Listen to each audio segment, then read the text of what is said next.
Making an Impact podcast. We are your hosts for the evening. I am Chad Bordo, and joining me as always is the cantankerous one, Zachary Tyler Pew Pew, whatchamacallit, Green Lantern loving, Solomon Grundy quoting Duncan. He was born on Monday, damn it. Fucking had a brisk on Saturday. A press conference. Regretted it on Sunday.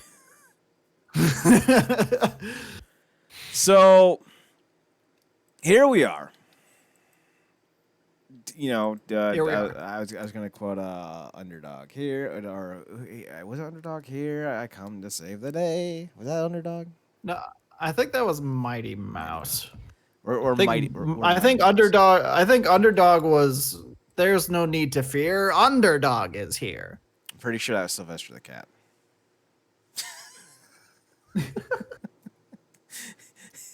Like what a self-righteous, egotistical schmuck to talk about himself in the third person. Like, you don't ever hear say Superman go, "Have no fear, Superman is here." No, but he does say this looks like a job for Superman. He used to. He doesn't anymore. He used to. That was Earth 2 Superman. Yes. And Earth 2 Superman is hella dead. Yeah. Well, I mean, I think he is. I haven't read DC in like a year. Change. I mean, they fucked up hard. Right. Well, when they brought Jor-El back, I was like, okay, we're starting to go downhill a little bit. Like, that was like the original idea was fine, but then they're like, we're gonna make him into fucking Superboy's goddamn cosmic mentor. Right. Like, after he came in and tried to kill everyone on Earth. Right. And Lois is just like, yeah, cool. That sounds good. It's like, what the fuck? I am not happy with it. And then they're like, oh, hey, Superboy's gone for 2 weeks. Now he's 3.5 years older, because that makes sense. Why did we do that? You know, why keep any of the dynamic alive that made him enjoyable in the first place? Right. And then Lois is, possibly having an affair with Lex Luthor. Like, I was right. I was like, did I say Luger? I did not. So we got a pretty jam-packed show for you. We can't be on too late because I got some writing I got to finish before midnight. So, but with that being said, let's talk Hard to Kill. I did not go into too much detail last night, although I did ask Marcus for his opinions. So if you want to hear what Marcus had to think about Hard to Kill, go check out last night's podcast. It's on the website realnerdcorp.com or on YouTube at youtube.com/the Wrestling Underground. That's youtube.com/the Wrestling Underground. So with that being said, let's you and I get to this. Let's do it. Let's do it. Did you see the opener? The Josh Alexander, Brian Myers? Yes. I did not. I did not know it was a pre-show thing, and I did not care to go see it. It was 1, 2, 3, 4, the 5th longest match on the card. That's funny. Right? 10 matches. It was in the top 5. Well, at least in length. You know, to be fair, most of these matches didn't feel like they were that short. Yeah, they all went about 8 to 9 minutes, and honestly, I know a lot of people are in the whole like it didn't go 23 minutes, it wasn't that good mindset. But how fucking often do fights actually go beyond 5 minutes? Like, let's be honest here. Yeah. So like, I'm fine with shorter matches. I don't mind that as long as the story is told appropriately. Yeah. Brian Myers wins. He's won 7 straight matches since debuting in it. Since I don't know since when, but he's on a winning streak. Something that the Impact Twitter account was very happy to point out, which is ironic because he literally had a 2-year losing streak in WWE. So there's that. Why is he going over on Josh Alexander? Yeah, see, that's the thing. I don't know, and I don't like it. It's bullshit. Um, Brian Myers has not lost since Hardcore Halloween when Tommy Dreamer beat him. He's beaten Falaba twice, Josh Alexander twice, Crazy Steve, Swoggle, and that's it. That's 7. TJP. We got it. So, first match is the reunification of Decay. Their reunion makes more sense when we find out what's happened with Taya Valkyrie. So Yes. that's kind of awesome. A lot more things kind of make sense after yesterday. Yes, it does. Decay defeated Tennille, Tenizzle Dashwood, and Caleb with a K. Fun little match. Nothing as great as Caleb diving in front of Tennille to take the punch that never came. That was fantastic. But overall, it was a real fine match. They have a strong women's division. I don't mind intergender matches. I prefer them being mixed tags, though, and I wish they would go that route. But, all things being equal, it was a solid outing for all 4 people. And DK gets a win. So, I do find it funny that Abyss has a micro brawler. That is funny. And it's already sold out. so that's the thing. Any thoughts on this one? No, I definitely agree with you. Caleb had his finest moment already in the match with Eddie. He will never be able to top that moment. And in this match, he actually looked like a wrestler and acted like he knew what he was doing to at least some extent. But Decay gets the win after a nice return, and Rosemary and Crazy Steve are back to their Decay-esque looks to themselves, so that's solid.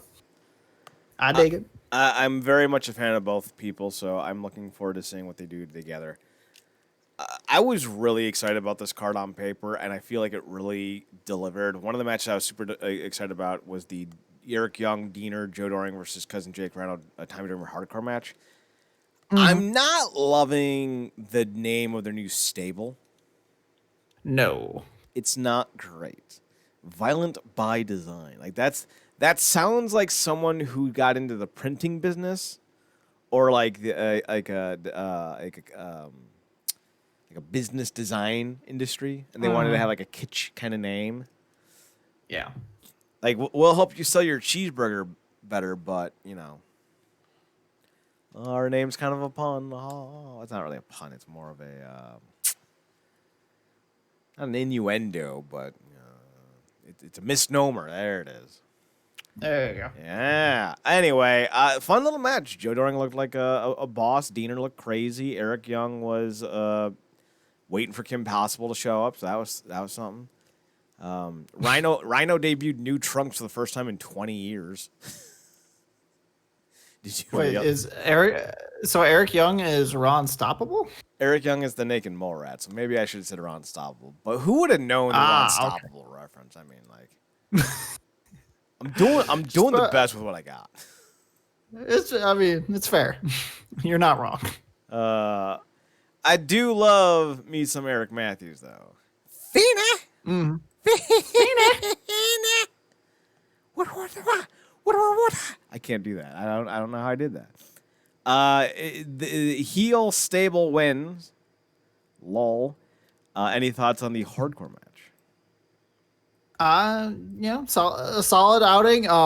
Eric Young was very much a non-factor in this match, except I think he did get the win after a pile driver. But otherwise, yeah. I mean, Joe Doring looked like a beast.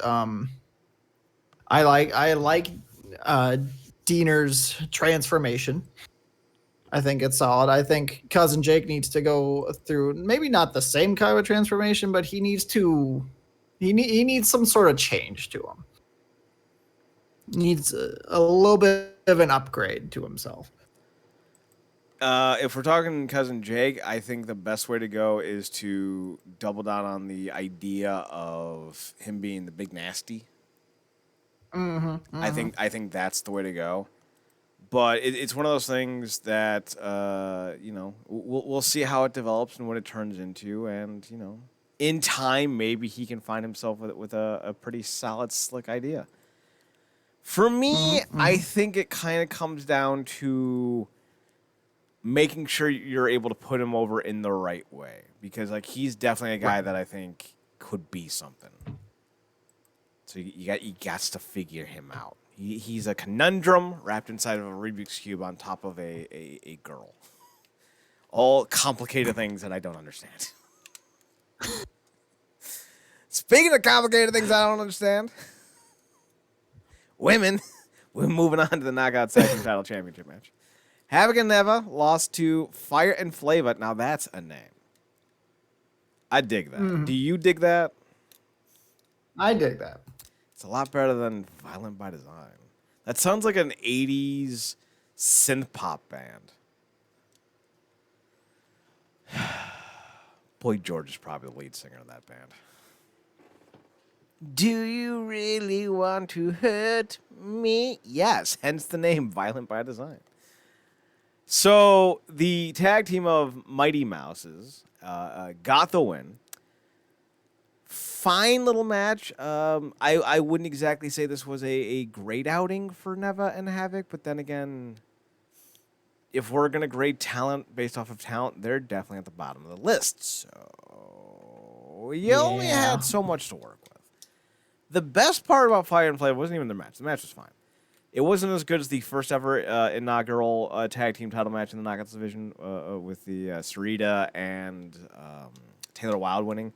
That one was a little bit better. But this one led us to have the great moment on Tuesday's Impact where they created the Fire and Flava Fest, which is a parody of the Fire Fest Festival. No, it's the Fire and Flava Festival. Isn't that what it is? Yeah. So that's a playoff of the Fire Festival, which was like a 2016, 2017 party that ended up being like a big giant Ponzi scheme. So like I'm hoping they double down on the idea of it just being a giant ass Ponzi scheme. And they're kind of rolling into that with the different packages that you have to pay for to get there. I guess I'm loving this. Like this is a great little idea. I love this tag team. But here's the best part. I mentioned this last time. I'm going to bring it up to you. So did you know Kira Hogan is dating Diamante? I did not know. Wait, So- I think we did say that before. So Kira and Diamante are dating, and Diamante Sure. is working for AEW. Now I don't know if there's like apparently Diamante and Ivelisse Velez won like some dumb little tournament in AEW and no one cared about, and like they got like ribbons or like a medal or some bullshit. I don't know. Maybe they didn't win a tournament. I don't know. I don't watch AEW. But like Tasha Steele said something about like, this is what real champions hold or something like that. And Diamante's like, you talk a lot of shit. And Tasha's like, Diamante, you know where to find me. I'm right here, bitch. And I can just imagine poor Kira Hogan doing the old fingers to the brow of the nose going, just dealing with this nonsense. Right? That poor girl. That's awesome. I love that this is a thing. Right? Bring this angle to television. That's an angle I need to see. Oh, that'd be so good. Speaking of things I need to see, this next one wasn't one of them because I don't know why people want to see Matt Cardona. Woo, woo, woo. You bore me. So Ace Austin comes out like, I want to be in the X Division Championship match. Make it a 4-way. And I'm like, yeah, that sounds fine. I don't give a shit. None of you guys really have a lot of name value, so you need to find ways to get yourselves over. All right, that's cool. Do it. And then Matt Cardona comes out. I'm like, wasn't Brian Myers enough, man? Like, how many more fucking boring-ass dudes do we need? And then Cardona's like, I'm doing the Rough Rider, and look at me. I look like every other dude, and I'm an original, and I'm definitely on steroids. And I'm kind of just like, I don't know, man. Does anyone really like Matt Cardona besides Ace? Not Ace Austin, Andrew. Andrew Kim. I was definitely confused on what ace we're talking about. Right. Hence the clarification. I mean, I'm fine with Matt Cardona. I like when ECW, WWE ECW was still a thing, and it stopped trying to be ECW and just became like a little minor brand. And he was like the big heel on it. I was like, okay, I can kind of get behind this. This is what they got, and he's working his little tail off. Bless his heart. But I mean, Matt Cardona is another one of those like he's another one of those guys that's like perfect for AEW because he's the guy that everyone like the internet always wanted to do well in WWE but never did because he's not that good. And that's what a lot of AEW is, I feel like. It's one of those things where, maybe, I don't know, 20 years ago, someone like him would be super valuable. But now that everyone is like considered a quote unquote good worker, what does he bring to the table? He's not charismatic. He's likable. But as I always say, he's got one like-itis. Like, yeah, everyone wants to like him, but there's no reason to. He's not overly athletic. He doesn't have a dynamic moveset. The Rough Rider's the best thing he does, and he doesn't even do it as a finisher. And you hear his promos, and, like, there's nothing there. Like, he used to have a gimmick. He used to have a character. Right. But now he's just dude with beard and spiky hair. Now he's always ready. Oh, God. Whatever the fuck that means. It means pissing me off every day of the fucking week. Hey, how many days? What days of the week does Matt Cardona and Brian Myers piss Chad off? If it ends in a while, it's probably the right day. Fucking Christ, man. And, like, Impact has silently and slowly built up a really good roster again. It took them some time, but, I'm definitely a giant Joe Doring mark. So, like, you could lose, like, 1,000 dudes. And I'm like, oh, Joe Doring. All right, that's a great roster. But I don't know, man. Do we really need Myers and Hawkins? Like, send them to fucking AEW. Like, let's make a trade. I will send you Brian Myers and Kurt Hawkins. And you send me Brody Lee's kid. I don't know. Someone you're not using. I don't even care. I will give you Brian Myers and Kurt Hawkins, or I'm sorry, Brian Myers and Matt Cardona. And you send me 38 cents. That's a fair swap, man. You know what? I feel like I'm swindling them. 35 cents. That's how much value they have. And even as a tag team, I don't give a fuck about them. So wait, is Matt Cardona? First of all, I love that in Wikipedia he's still known as Zack Ryder. That's amazing to me.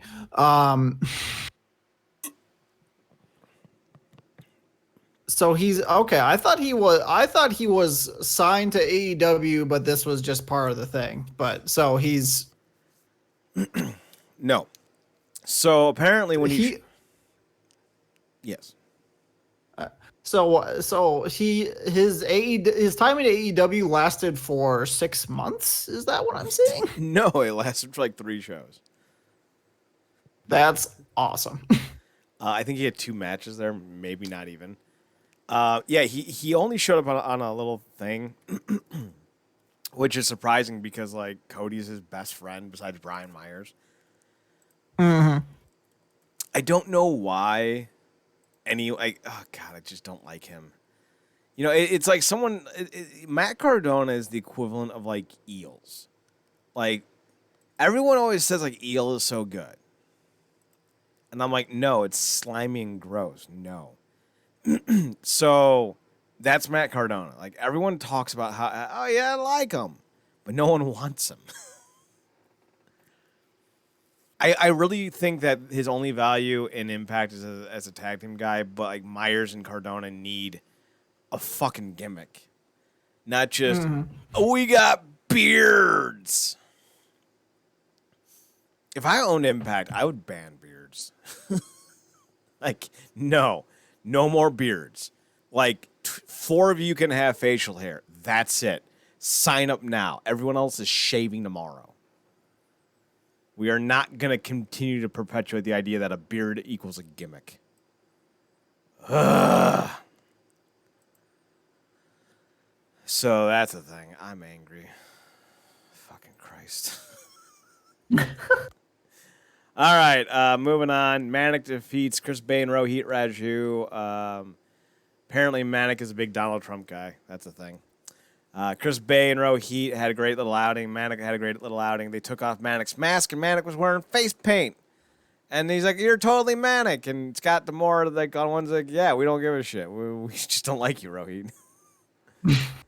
So like That's essentially what happened last night. Right? So that was fun. I will say this: if I remember correctly, Manic hit like some kind of modified pinning solution on Rohit. Right? That's how it ended. Yeah, he got a roll up on Rohit. It wasn't even just a roll up because like he like twisted an arm and hooked a leg and everything, and it was a really nice pinning solution.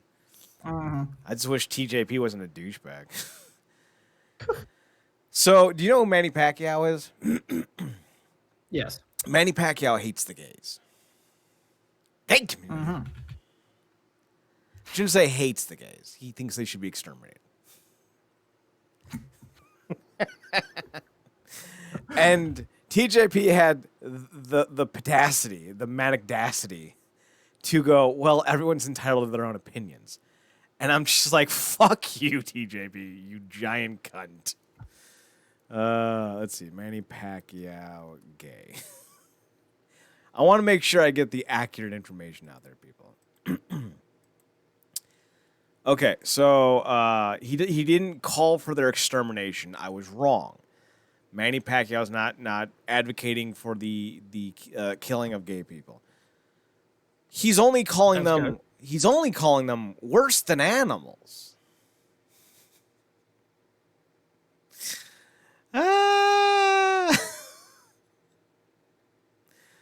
So here's the exact quote by Pacquiao. It's common sense. Do you see animals mating with the same sex? 112 species, at least that's the number I'm aware of, do actually. Animals are better because they can distinguish male from female. If men mate with men, women with women, they are worse than animals. TJP defended that. TJP, giant douchebag. Douching it up since 20,000. I don't know when he started wrestling. Fuck off. I remember when we interviewed him, he's like, yeah, I got kicked out of my house when I was 16. And now I'm sitting here going, justified were your parents? Fucking Christ, you gobbler. All right, Deanna Purrazzo took on Taya Valkyrie. Deanna won via submission. Shenaniganry happened at the end. What do you think of the Purrazzo retention of the title? I thought it was a good match. I liked that they Deanna was flanked with Kimberly and Susan because that's still a thing, and Taya had Decay with her, and both sets of interlopers were very early on dismissed and sent to the back, and we had a very, very solid, very clean title match for a change. There was no ref bump. There was no distraction. Oh, look, title shot. Bam. Weak. If I remember correctly, it was a really weak looking title shot too. Like it was all like, and Taya just went doubled over. Was there a title shot? I didn't think there was. Where was the title shot? That was last night. Oh, okay. Okay. Yeah, that against Jordan Grace and Jazz. Oh, that's right, because it was on Jazz, and Jazz sold the hell out of it, and it was such a little. It looked so it looked real awful. It was like really the, did. it was like the equivalent of a toddler playing ping pong against Serena Williams. Bah. Like we all know Serena's coming at you hard, but like the toddler's just all like, bah. And that's exactly what fucking Deanna did. Bah. And I'm just like, all right, whatever. Anyway, so Deanna wins. Yeah, what we know now is what we know now, but we'll get there. We'll get there. We'll get there. So we go on. Do you even want to talk about the Karate Man Ethan Page match? No, it doesn't need to be discussed. So Barbed Wire Massacre kind of disappointed me, but not really, because I was like super excited to see just like the barbed wire ropes back and like like the barbed wire things in the corner. Like I was like, oh yeah, it's fucking, it's gonna be a goddamn fucking it's gonna be the Shining elevator scene. And then I see it's like basically just Sammy Callahan's version of Raven's a Clockwork Orange House of Fun match. And I'm like, but I wanted blood. That's just super good though. Yeah. So like I'm not mad, but I was disappointed for a moment. Did we get? The setup to the ring was absolutely Raven's Clockwork Orange House of Fun match. Mm-hmm. But did we ever really figure out what the stipulations to that match was? That match type in the Clockwork Orange House of Fun match? Yeah. I guess it was Raven just doing Raven things. Yeah. Do the Pissing Raven in thing. people's bone marrow. Oh God, that's right. Awesome. We should return to our viewing of classic Impact weekly pay-per-views. We got through a year, man. Like there's only 19 Wait, I can do math. Yeah, 18 years. Fuck. This company's been around for goddamn always.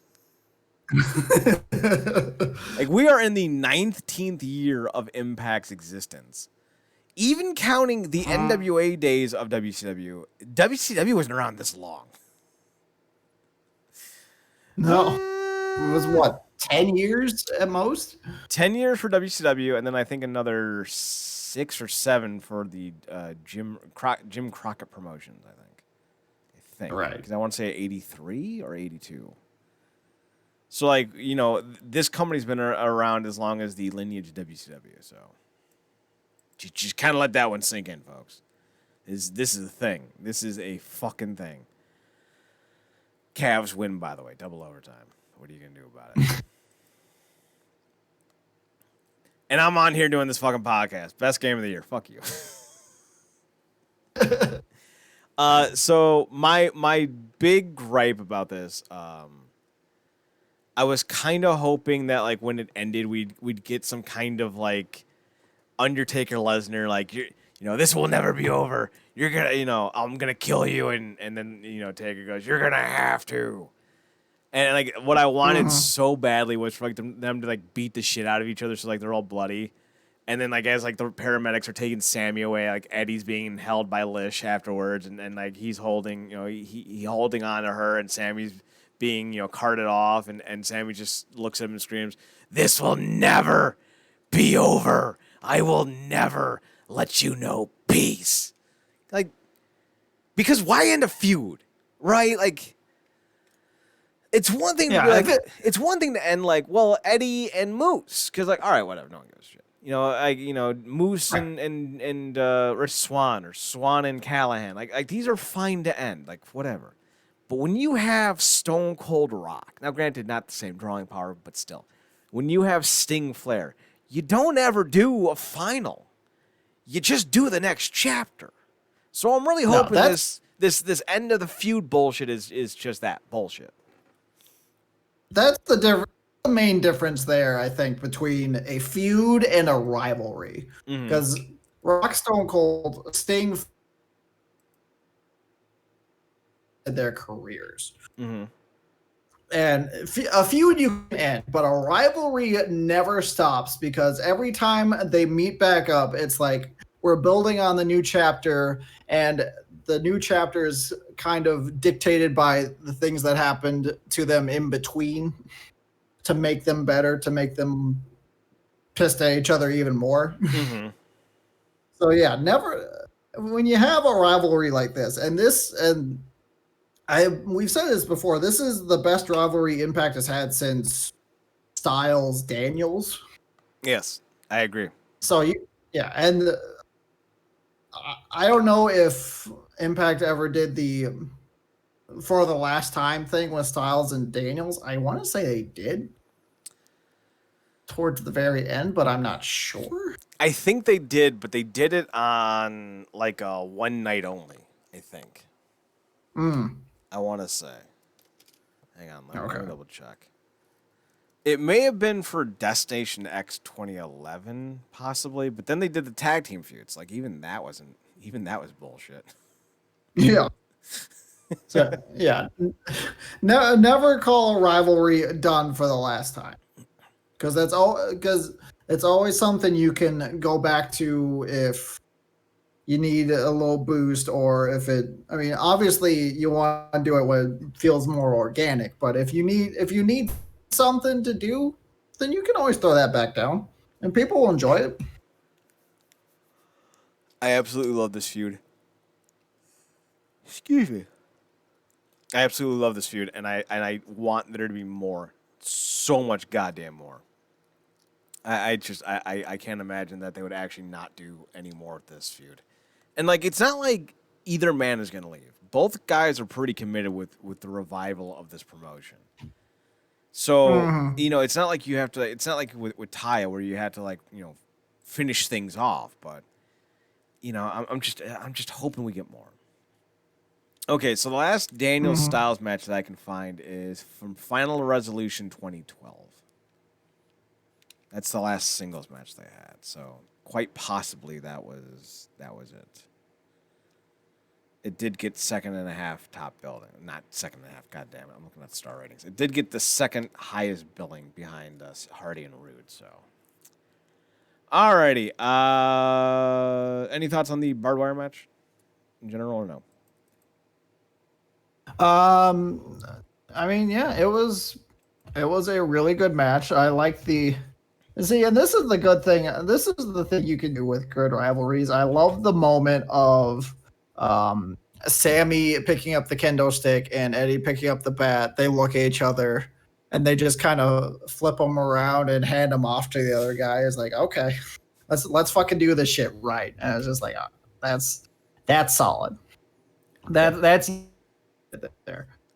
That's how you know that things are about to get a little wild. Mm-hmm. So, that takes us to the main event. Kenny Omega and the Good Mm-hmm. Brothers versus Swan, Sabin, and Moose. Shelley was out due to a unforeseen circumstance, I guess. He cut a promo basically apologizing for not being at the show and saying that physically he was uninjured and that he didn't have COVID. So, like, I don't know what that means. I'm worried about the dude. Like, on one hand, it sounds like maybe he had, like, some kind of addiction issue, but, like, I've never heard Shelley ever having that kind of a situation. The other Yeah, thought, that would surprise me about Shelley. right? Like, I don't think it is, but like the way he said, like I'm physically, uninjured or what have you, it makes me think that he's emotionally or mentally injured. If that makes any sense, I don't know what that Mm-hmm. could mean. Maybe there was a death in the Yeah. family. Maybe his dog ate some chocolate. I don't fucking know. But I'm worried about the guy because like Shelley was one of those guys that getting him back wasn't just getting back a great tag team wrestler. Like Shelley and Sabin on their own can be stars in this company. So, Mm-hmm. it was a great get. And as far as, just being, an empathetic human being, like, you don't want anything bad to happen to these guys. Unless it's Joey Ryan, in which case, all the bad things. So, like, I'm hoping Shelley's okay. But that gave them a great opportunity to bring in Moose and have him come in. And I'm going to tell you what, man. Moose looked like the star of this match, even next to Kenny Omega. Mm-hmm. Absolutely. Especially when he and Omega went at it. Like, And I said this last night, I'll say it again. The amount of leeway that Omega gave Moose, just, it's commendable. It really is. Because he didn't have to be that gracious. And he did. And he made Moose look like a legit star. And now, granted, Moose also made himself look like a legit star. He had a lot of great moves. Excuse me. So, at the end of the night, though, Omega pins Swan. I kind of expected that. And the thing is, like, Impact's getting a real big rub right now. So part of me understands why you put over the AEW guys on Impact Television because, you know, you're getting a great opportunity here. But on the other hand, I also don't want Impact to get buried by AEW. Yeah. So, I don't know. Yeah, What do you think? definitely that's definitely the concern. But then you also have the aspect of if you have AEW lose on their very first outing, or you have Kenny Omega lose on the very first outing, even just, you know, booking a face between a heel, then you kind of lose all the momentum that you've been gaining. So it's a fine line to tread, but you know, as you said, Alex Shelley being there disappointing and somewhat worrying, but Moose looked amazing in this match. From the backstage segment where Saban and Swan were like, "What the fuck are you gonna do here, Moose?" And Moose is just like, "Between bell to bell, I'm gonna be the best tag team partner that you've ever seen. I will go out there and die for this win because I am Moose and that's all I care about." I'm like, fantastic, love it. And then when he got in at the very beginning with Doc Gallows and just threw Doc around the ring because he's fucking Moose, it's like, this is amazing. This is He had no shits to give to those fucking hicks. had zero shits. Like I would love like the Swan Moose feud to come to the point where Moose beats Swan and then like Kenny Omega pops back up and Swan's just like, "You know what, Moose? If I can't be the champion, then I'm counting on you to go out there and beat the shit out of Kenny Omega." I want that to happen so much because I would much rather see Moose versus Kenny Omega than Kenny Omega versus Rich Swann. Yeah, I think I'm in that same camp. When it comes to the better matchups, I definitely think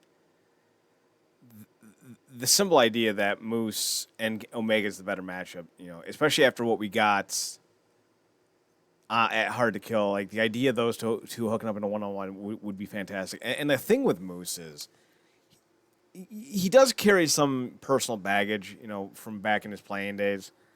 And I can understand with some people maybe not wanting to associate with that, you know. But to me, I don't want to give passes to bad behavior, but also I can't sit here and be like, well, you know, he was accused of something, you know, of allegedly hitting his ex, and you know that makes him trash for life because I don't know. I wasn't there. I don't know if he did or not. He never got convicted of it, so you know it was just an accusation, and nothing's ever come up about him again. For me, I've studied human behavior long enough to know that, you know, the best indicator of future behavior is immediate past behavior. So, like, you know, if he was someone who was a bad dude, it wouldn't be one instance. Guys or gals too, who get in trouble don't get in trouble just once. They get in trouble perpetually because they don't know how not to. They have impulse control issues. They have, you know, decision-making issues. Moose doesn't seem to be that kind of guy, so I'm willing to ride with him until he proves me otherwise. And on the flip side of things, like, you know, fucking Randy Orton allegedly sexually harassed and potentially did worse to people, so, you know, I ain't gonna fucking sit here and sweat Moose if y'all ain't gonna sweat Randy Orton. Yeah. And a lot of that too is like this kind of goes along with what you were saying of if it's not a mistake and they're just a bad person, they're gonna keep doing it. It's like if it happened, depending on what it was, and it happened a while ago, it's like, okay, what have they been doing recently? Because it very much could have been, a one-time thing or something that is like they made a mistake and they've gone to better themselves and now they are perfectly fine to be around. So, yeah, messing up one time in your life should not be a permanent mark on you, as long as you take the steps to correct things. And that's assuming that he even made that mistake in the first place. Exactly.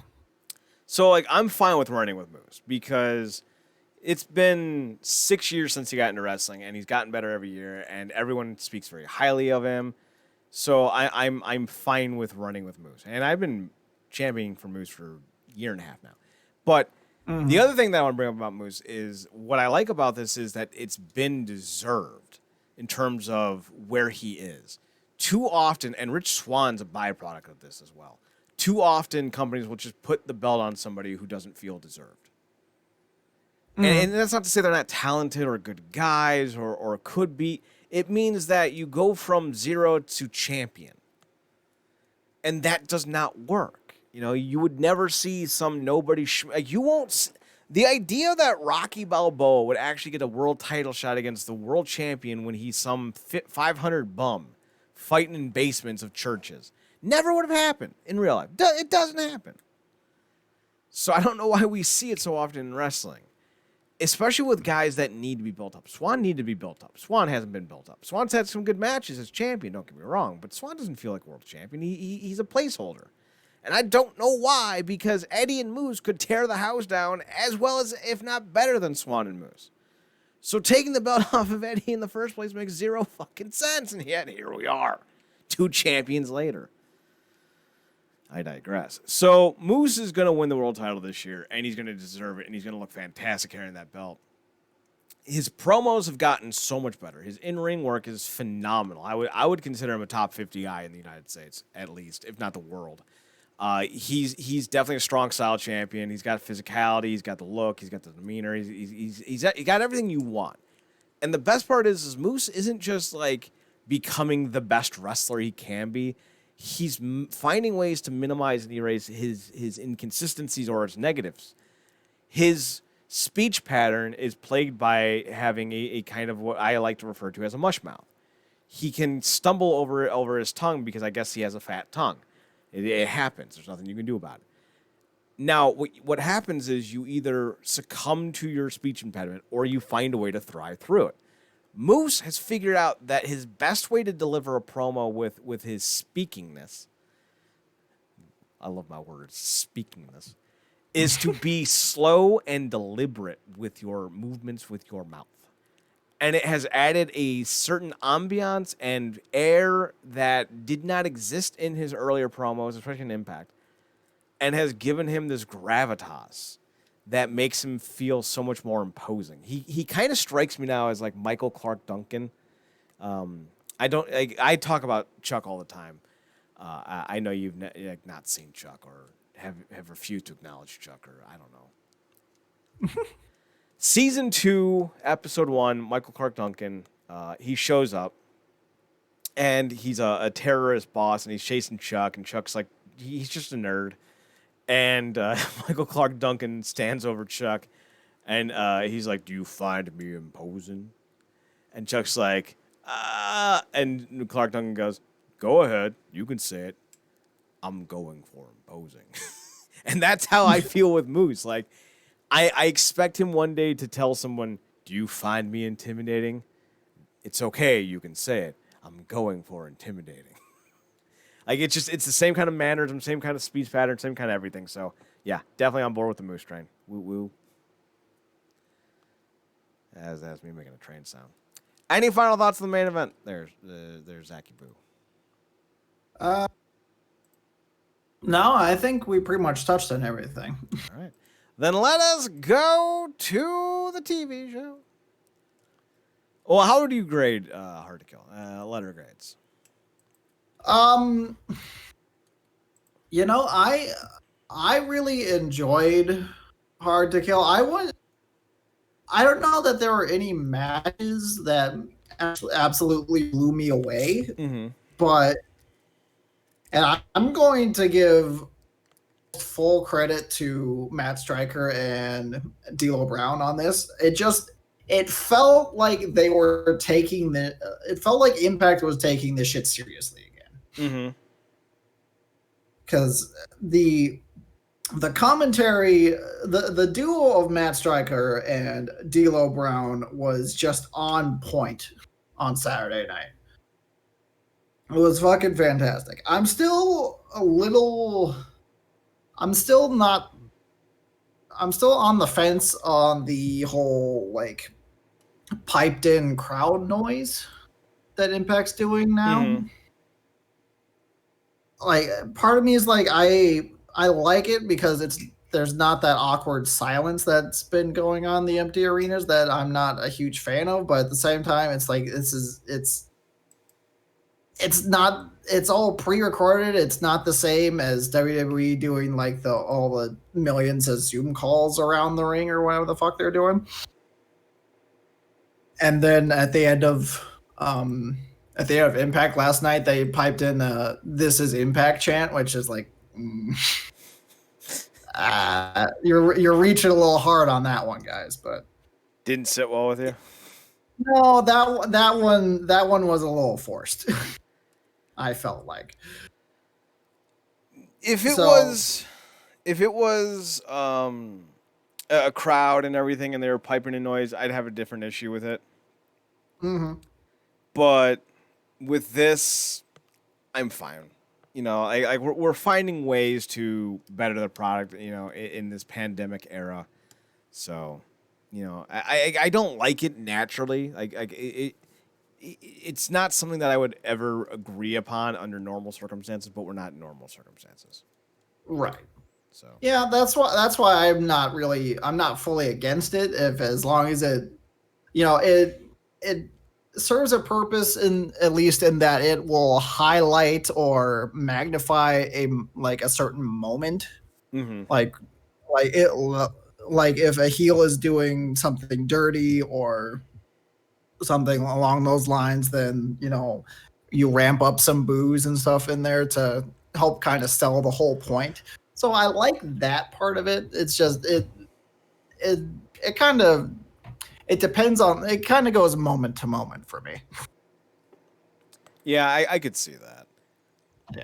What do you think So, of? but Hart, What do you think of the Striker D'Lo Brown combo? fantastic.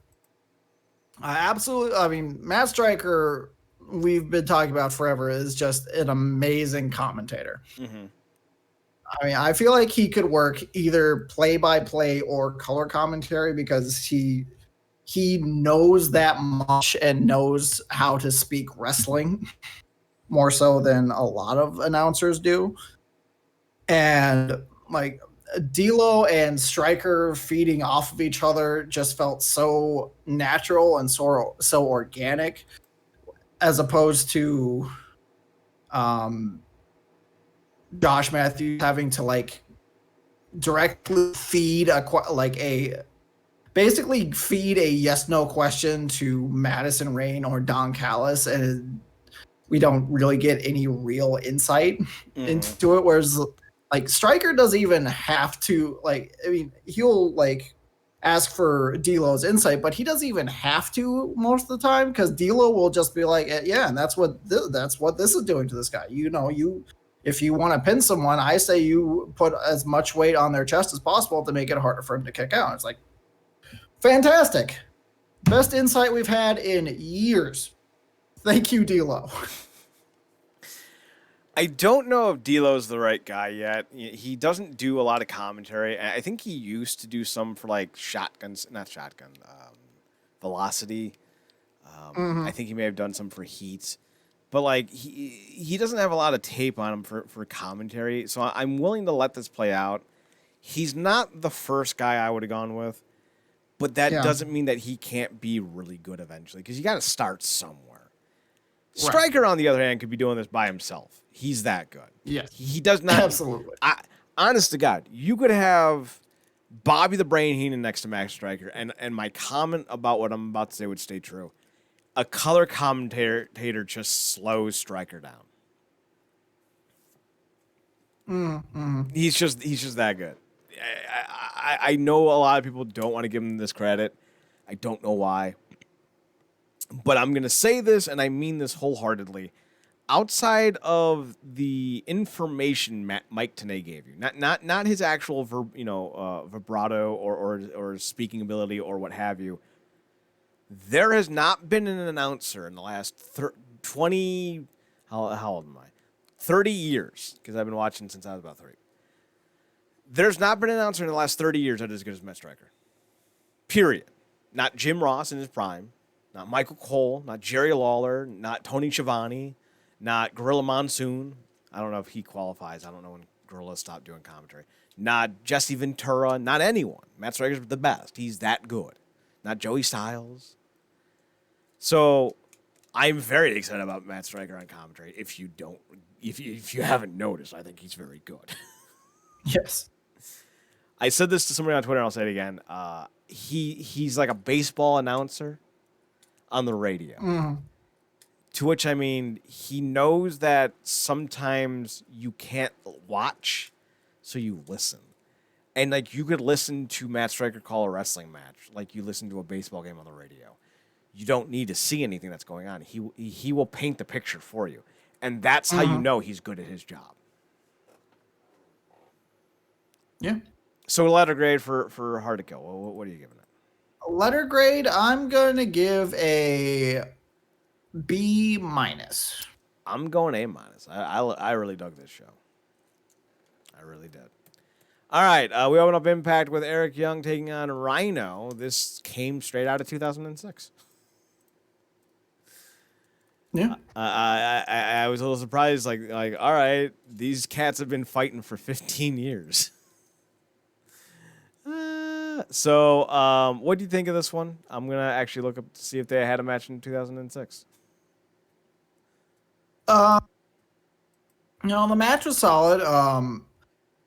It definitely. I don't know that it lasted very long before Joe Doring on the outside kind of rammed Rhino's ankle into the post, and then EY hooked in a heel hook to get Rhino to submit, which is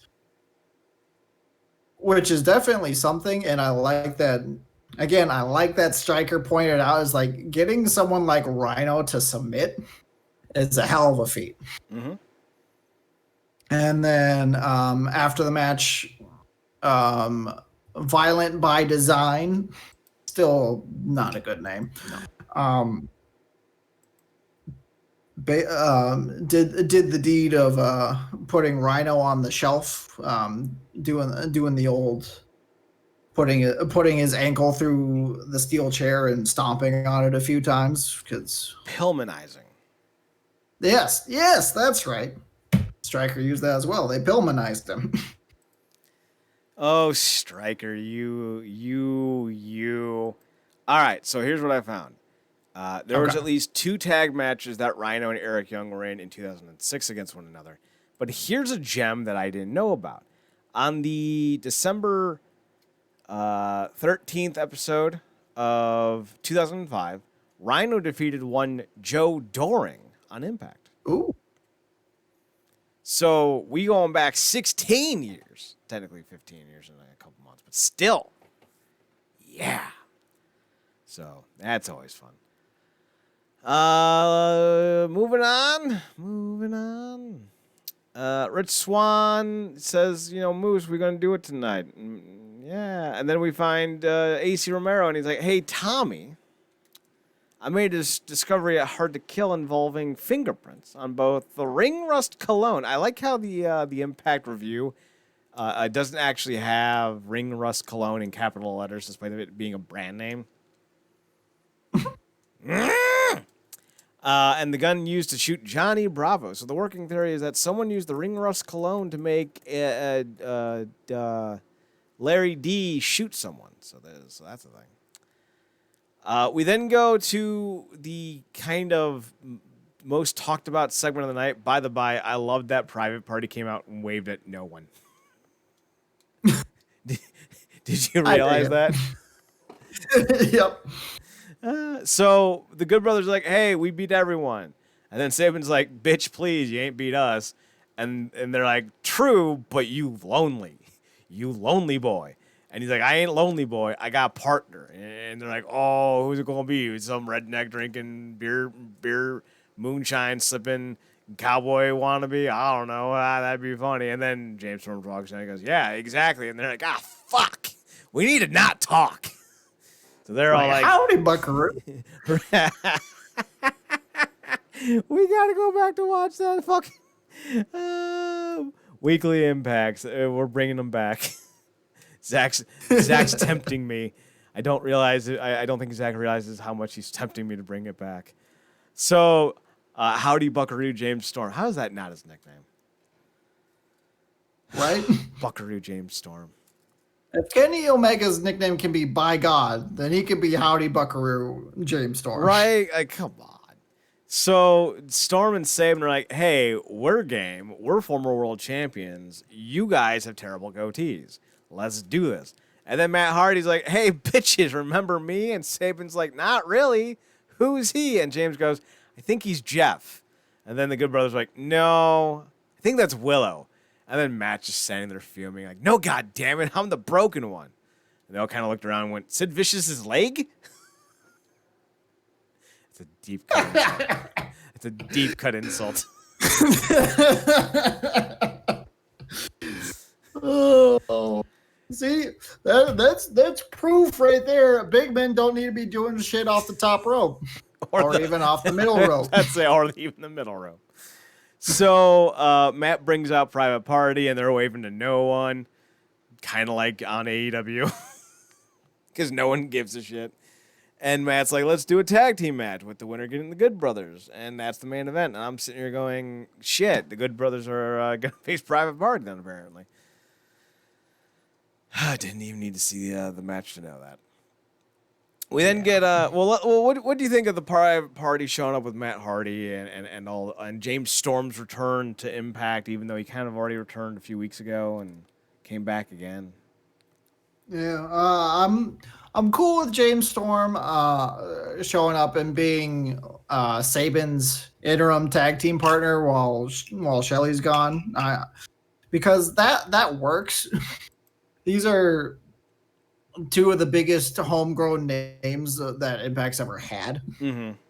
And, both of them are great tag team specialists. Both of them are between the two of them, they were in the best 3 tag teams that Impact has ever had. Mm-hmm. So I dig it. I don't really know a whole lot about Private Party. I like that Matt Hardy is no longer broken, but that he's a sleazy con man that's trying to take as much money from Private Party as possible. Because it's a third-party venture, I get 50% of your bookings. So good. Like, okay. Chef I can get behind this Matt Hardy manager gimmick. I'm on board. I am on board. It is a great thing, and plus he's taken enough headshots last year alone that I'm happy that he's not wrestling at the moment. He might come back, I don't know, but it was good to see him. Well, he's supposed to be teaming with Private Party, I think tonight against another threesome tag team that I can't remember at this moment. Kinky. I think it was Matt Seidel and whoever he's teaming with these days. Let's see.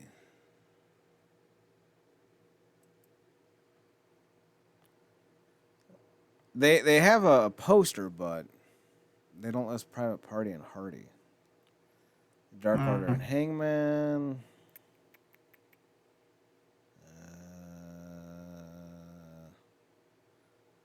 Pretty Peter, John Moxley. Oh, here we go. Matt Sydal and Top Flight versus Hardy Party. So that's the thing. Hardy Party. All right. Anyway, moving on. Gia Miller interviews Matt Cardona. Moving on. Fire and Flavor. They're trying to sell tickets. I love this. Like them trying to sell tickets was one of the best parts of the show. And then Brian Myers randomly walks out of the fucking elevators. Like, what the fuck is there an elevator? I loved it. Like Brian Myers, you are so boring that you randomly popping up in an elevator is the best thing you've done since winning the tag team titles in Impact with Trevor Lee. Again, a deep cut. By the by, Lucha Underground, Global Force Wrestling, AEW, they all show up to invade Impact. I'm just saying.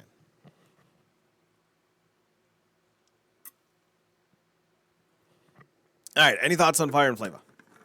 Doing their Fire and Flavor Fest.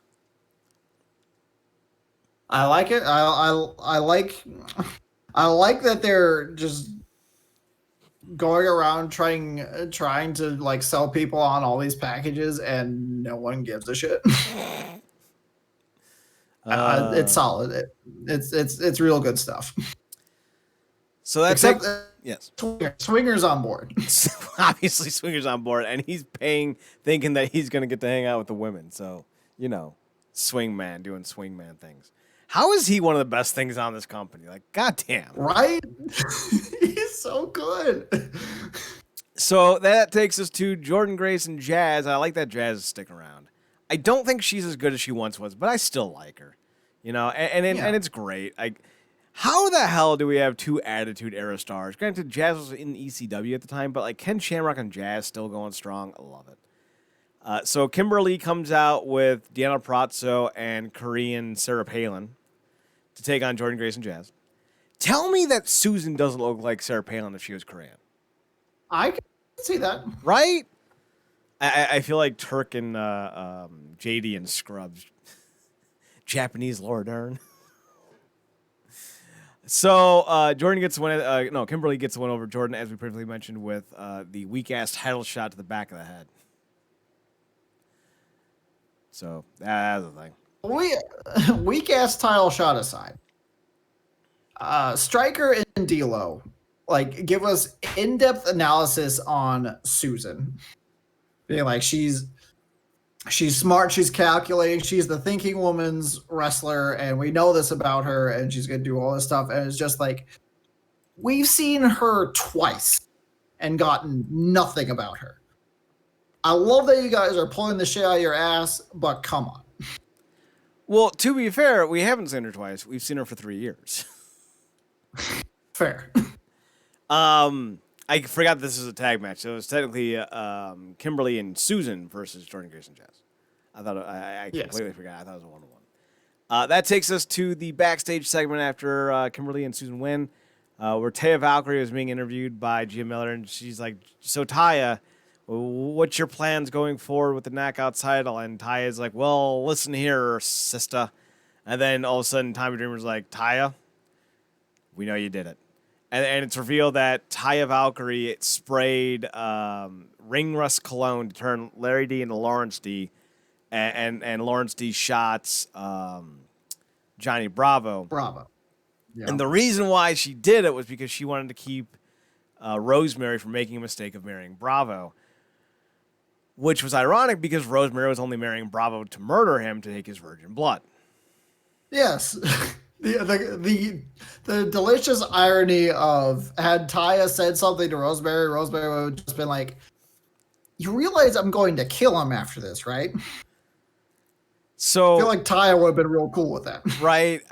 The hug was really sweet, and Taya, really for almost 5 years? Because she debuted in 2016, 2017, something like that. Yeah, she's been around for a while.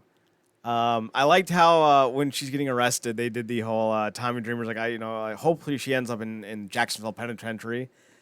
But no, worst thing that could happen to her, she ends up in Stanford Correction or Stanford State Prison, and then fucking AC Romero to dog on Ring of Honor. Well, I just hope she doesn't end up in Baltimore. Like fucking hell, y'all are some salty bitches, and I'm here for it. But this could have been as entertaining as Curryman getting hauled off. And it wasn't because like they had to do that really sweet, sympathetic hug.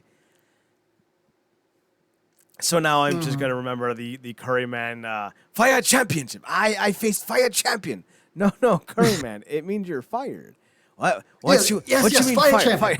And then he gets picked up. What? No, Ryan, help me, Ryan, I help you.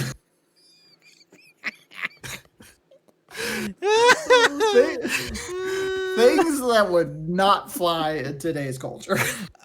I don't give a fuck.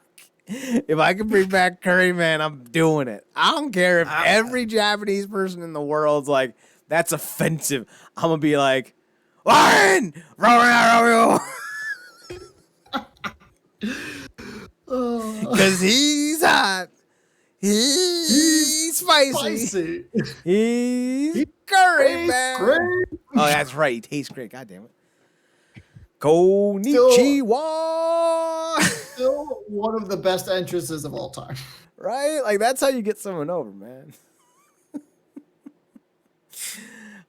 We then get a paid advertisement from Tony Khan and Tony Schiavone. Jerry Lynn pops up. The traitor to Jerry Lynn. I like that they did the was it Styles and Lynn versus the Rainbow Express for the tag titles for the classic moment of the week. Mm-hmm. I like that. That was great. Jerry Lynn just fucking deadpanning everything Tony Khan says. Tony Khan's like, I don't know how they do it in Impact because they're a carny business and I don't do carnies, but you know who is a carny? Matt Hardy. He's big all carny. And I'm just sitting here going, wow, every week we are just letting this dude bury your company. That is a ballsy take, man. But this one wasn't so bad because he threw Matt Hardy under the bus too. Yeah. It's one thing to go like carny, but like the thing I don't like is him going like, oh, where's the ratings? I can't even find you in the ratings. Like that doesn't need to be a thing. So I hope we move away from that. This was all right. They put over Matt Hardy in Private Party and James Storm saving before shilling out for AEW on Wednesday nights. Like, that's the thing. We then go to the ring. It's Rich Swann. He gets confronted with Moose, and Moose is like, hey, I'll fight you, but it's not going to be tonight. Don't worry about it. And Swann's like, that's not going to work for me, dog. And then he kicks him. Then he hits him with a Phoenix Splash, and we're going to get Moose versus Swann for the Impact World title. I don't know when, though. So that's the thing. Yeah. That's the thing. Rohit confronts D'Amore, and he's like, hey there, Scott. I want an X Division title shot. And then Manic walks in, TJP, and he's like, oh, look, TJP's the champion. And D'Amore's like, yeah, we know. We don't care. Because fuck you, that's why. So he's like, well, I want TJP next week. And he's like, all right, cool. And Rohit leaves thinking he's got a title match. And then D'Amore just kind of goes, hey, TJP, should we tell him that it's not a title match? And TJP goes, he'll figure it out on his own. And D'Amore goes, God, that's why we don't let you talk. You're terrible. Maybe the last part was in my head, but still. I'm all for more Rohit getting screwed. It's my favorite storyline right now. So this is going to be the worst thing ever, and I can't wait to see it. Fire and Flava are going to let Alicia be the MC for the Fire and Flava Festival. It's going to be so good. Oh, it's going to be so good. By the by, I don't know if this for sure, but I think Brian Cage's wife might be done with the company. With Impact? Yeah, I have not seen her do the commercial things. She didn't do them last night. So, interesting. Not that I admire. Like, she's gorgeous. Don't get me wrong, but like, that's a paycheck you're wasting. Like, if you're doing the Twitch stuff, you could literally be putting commercials on there. Like, come on. Like, it's not that I don't mind seeing her. Like, Melissa Santos is a gorgeous woman, but like, bigger picture. Anyway. So Alicia's going to be the MC, which is great. They tried to get Brandon Tully to buy a platinum package. Havoc and Neva tried to buy a package, but they're all out, and that was great because like, well, how about the platinum? No, we're out. How about the gold? No, we're out. How about the silver? No. How about the bronze? No, we got the bronze. Actually, how about the copper? I thought that was all great. I really did. Fire and Flavor are a wonderful tag team. They really are. Any thoughts on anything we've seen so far? Can't wait for Alicia to be the MC. She's just gonna butcher everyone's names, and it's gonna be fantastic. Yeah, it's gonna be great. I can't wait. Brian Myers defeated Falaba, and then Ace Austin's like, "Hey, Matt Cardona, you're kind of a douche." And then they got into a fight with or is that later? Josh Alexander. Oh yeah, Josh Alexander, and then Cardona shows up and he's all like, "Hey, good looking. What you got cooking?" We didn't get a recap of Eddie, and if that's a tag team, man, if Cardona and Alexander are going to be a tag team going forward, I'm going to cry. We get a recap of Eddie Edwards' match. It's the Hard to Kill with the Sam Callihan, and then the Brutal Violence, and Eddie's in the back hanging out in a weird-ass room that has no privacy whatsoever. It's just like a wide-open hallway with a gurney. That's not where the trainer should be. No, especially if he's got to do the checking for the hernia. You don't want to be doing that. Mm-hmm. Yeah, the doctor's like, Eddie, I think you've had your last barbed wire match. I don't know why I found that so funny, but I'm so glad that I did. Kurt Hawkins, goddamn it, Brian Myers walks in and he's like, Eddie, you're basically a backyard wrestler now. All right, we're gonna wrestle next week, and I'm just like, fine. That's how we make matches now. They put over next week. It's going to be Ace Austin and Madman Fulton versus Alexander and Cardona. Joe Doring is going to collide with Cousin Jake. Can't wait for that. Tennille takes on Rosemary and the Fire and Flavor Festival next Tuesday at 8. So main event time. Private Party defeat the Drunk Machine Guns, Beer Guns, Motor Guns. Beer Guns. I like that. Beer Guns. I like that one. That's a good one. So they defeat Beer Guns. I don't. It was a Matt Hardy distraction, and Jerry Lynn yanked Saban off the top rope, or held him. I guess. Which is actually that right there is a deep cut right there, because in 2007, Chris Saban and Jerry Lynn had a feud, and Jerry Lynn spent some time trying to convince Chris Saban to stop being a jackass in 2006, because he, Sanjay, and Jay Lethal were literally doing jackass pranks. Because they were doing a tie-in for Jackass 2, the movie, so. Things. What do you think of the main event? Main event was solid. Private Party is a pretty decent tag team. I am very confused on Tony Khan and Jerry Lynn screwing over Beer Guns. Well, I don't know. Their team go over. Yeah, I mean, I can kind of see that, but I just don't understand. I mean, are they trying to stick it to Impact? And if they are, then why? Because Impact didn't really do anything to you. You're supposed to be pissed off at Kenny Omega for screwing over John Moxley. Well, the motive hasn't been revealed, but the contention is clearly there. We know that Tony Khan in kayfabe does not like Impact, so it doesn't make we don't know the driving force, but we do know that he's gonna fuck over Impact because he kind of doesn't have any respect for them. By the by, you notice that Tony Khan was taking notes. Mm-hmm. Did you notice what he was taking notes in? I did not. Captain's log. Was he? Yo, it's and I'm actually gonna write about it for my Star Trek job because I write about Star Trek for work as well, and I'm gonna fucking write about this because it's fucking hell yeah, it was a fucking Starfleet captain's log manual thing, and I was like, that's fucking adorable. Your Jaguars are still trash though. So like, what do you want me to do, Tony? Like you signed Urban Meyer. He'll be there for 4 years and then retire again for the 5th time. Like, come on, Tony. Come on. What are you doing? What are you doing, John? Come on. So I don't know where the AEW stuff is going. I do hope that Impact starts to get some W's though on the board, and I'm hoping this builds up to a like a pay-per-view of sorts, because I think that would be tits. Mm-hmm. I don't know what that would look like. Eddie versus Cody, Moose versus Omega. I don't know who the tag team champions are in AEW at the moment.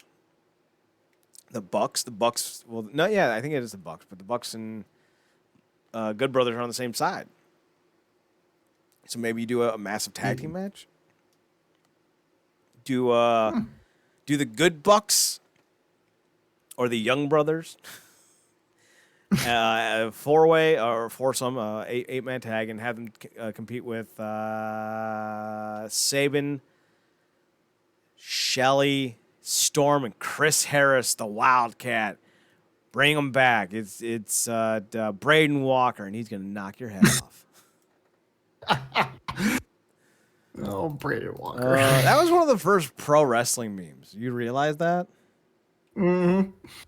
Like, goddamn, we were at the start of something new. Wrestling memes in 2000. What was it? 2008. Yep. Great stuff. Anyway, so overall thoughts on Impact. Anything else you want to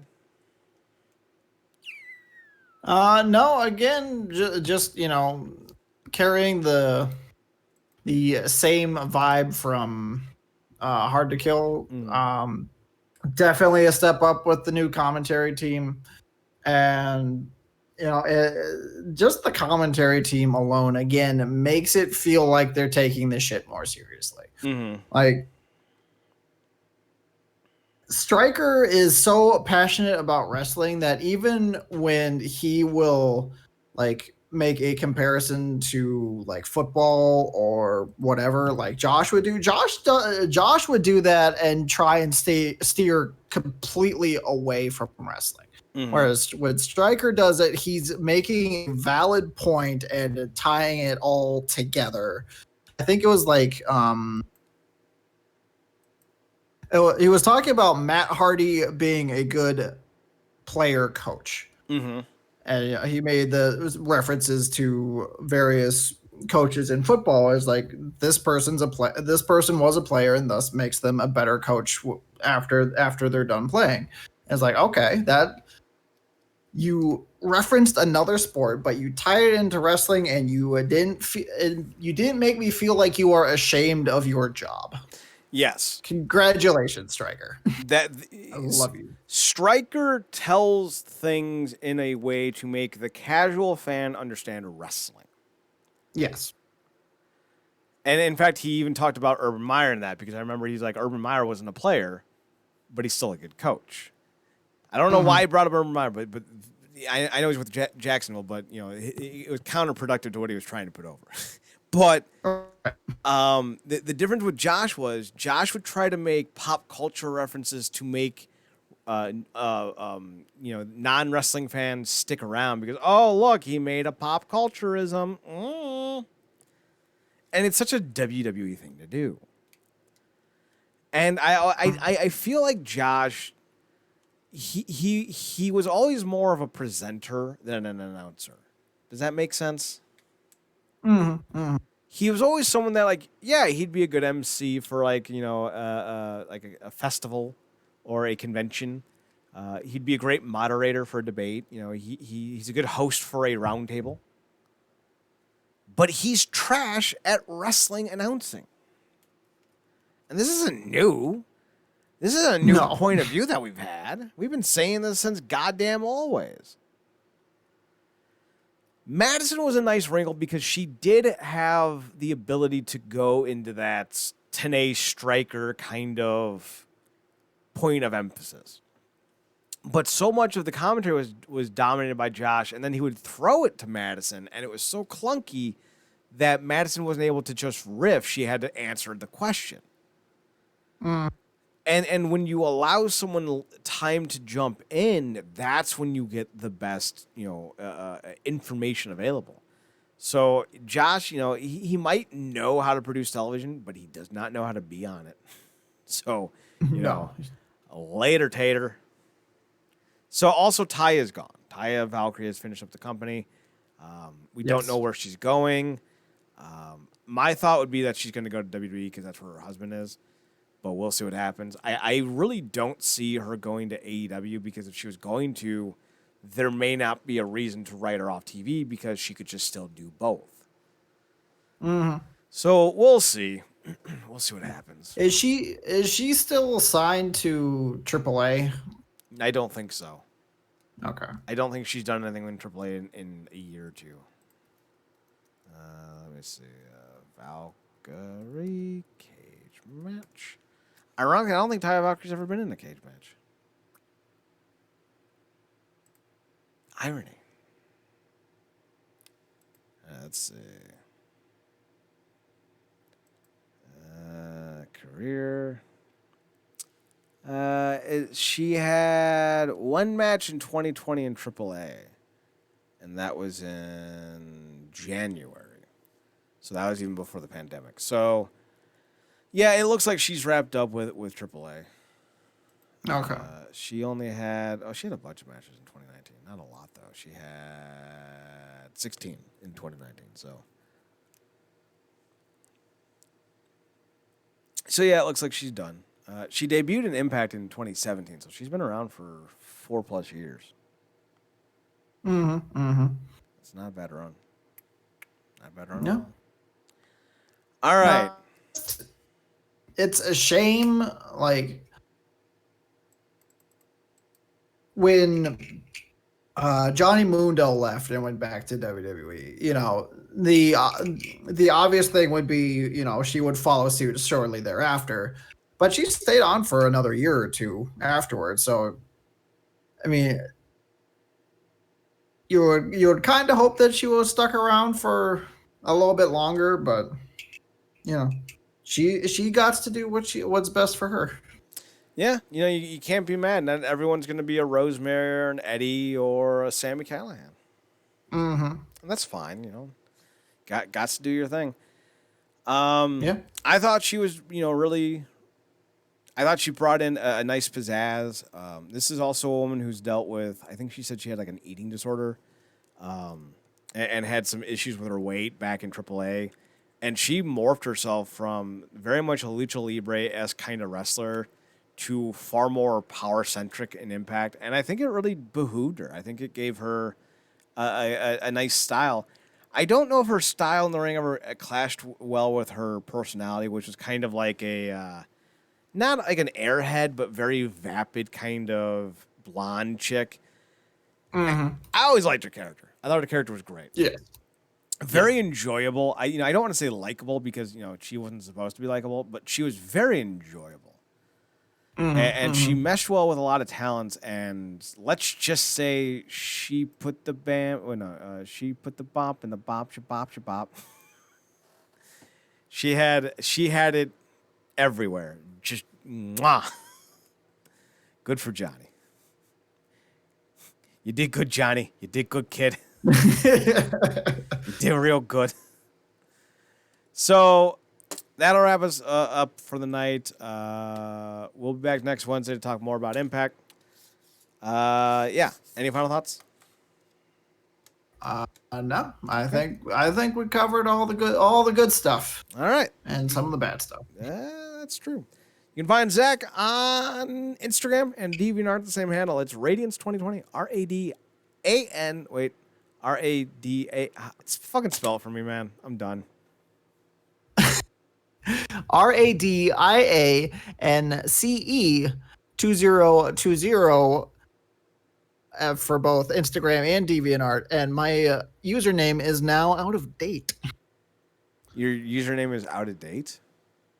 Yes, it was 2020. It is now 2021. Oh, that's okay, you cunt. To be fair, weren't you using that in 2019 as well? I was. I started using 2020 because I was like, all right, 2020, I'm gonna have a comic. I'm gonna put it out there, and it's not done yet. Son of a bitch. If only you had a slave driving Ryder who could keep you on track. I'm just The putting damn that thing's written. not well. I don't know. I don't know if that's true. I had it written back in fall of 2019.